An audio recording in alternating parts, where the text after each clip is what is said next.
عسلامة ومرحبا بكم الناس الكل. نحن اليوم متواجدين في المدرسة الابتدائية الهدى ودليل.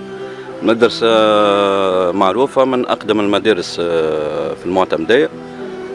حابين نشوفوا كما سمعنا تنقلنا على عين المكان باش نشوفوا الحالة اللي موجود عليها. شو نقول لكم، تشوفوا توا نحن في الساحة هذه، الساحة الكبيرة متاع المكتب كما قاعدين تراو فيها. هذا بلوكاج كما تراو فيها.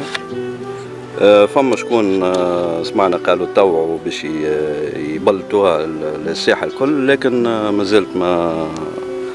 مازال ما بداوش.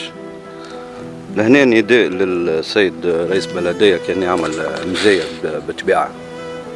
هذه كما تشوفوا هذه الساحة الخلفية للمدرسة، وكما وريناكم زاد الملعب اللي وراء المدرسة زاد كيف مستنقع بأتم معنى الكلمة.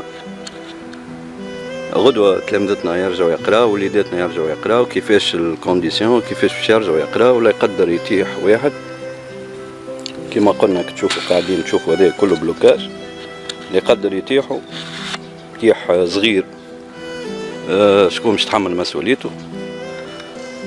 وسيرتو غدوة راجعين القسم سنة أولى ابتدائي، يعني مازالوا صغار، ناس تجري فرحانة كذا، مازال ما يعرفش جو المكتب شنو هو بالضبط.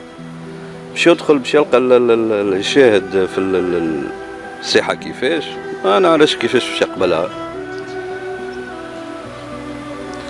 وهنا بربي نعاودو نوجهو نداء للسيد رئيس بلدية، السيد المعتمد، السيد الوالي، السيد المعتمد الأول، كافة المسؤولين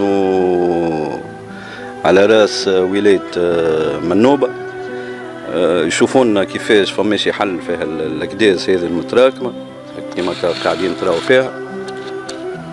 هذه الساحة الخلفية كما قلنا. ايش باش نقول، ما عادش نجم نحكي. ولا هذه أقدم مدرسة في واد الليل كما تراو في الحالة. هاي الترافو قاعدين هما ديجا بداو في اللي ترافو. ما نعرفش اصل الحكايه كيفاش بالضبط، كيما قاعدين تشوفوا هذوما اللي ترافو اللي قاعدين صايرين توا.